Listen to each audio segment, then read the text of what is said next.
you so much for this reporting. One of my good friends, James Gomez, is from the Gambia and sent me this article this morning. And I'm the resident space nerd. So I think we kind of have to explain to people exactly what Starlink is and why it is important.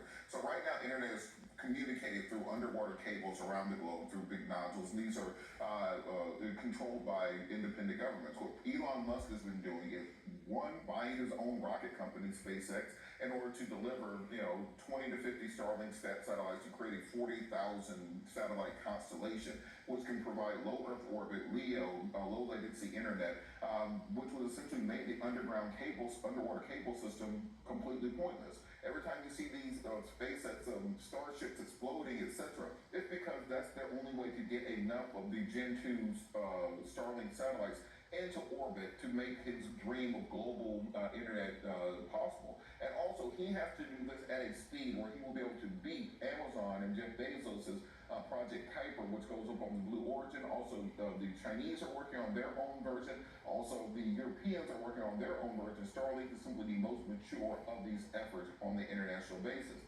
Essentially, what Elon Musk is attempting to do is control global information. That he will be the international power broker when it comes to how the developing world accesses information. And if he's able to beat to market every other competitor, then essentially every African child for the second half of this century will only get information through Elon Musk.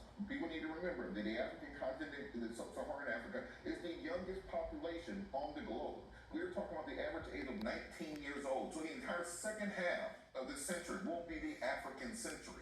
As European birth rates are declining, as American birth rates are declining, as Chinese, Indian, Japanese birth rates are declining, the birth rate in Africa and developing world is increasing. So this isn't simply a play of saying, oh, I want to have more money in my pocket. He doesn't want to control the world going into the second half of this century.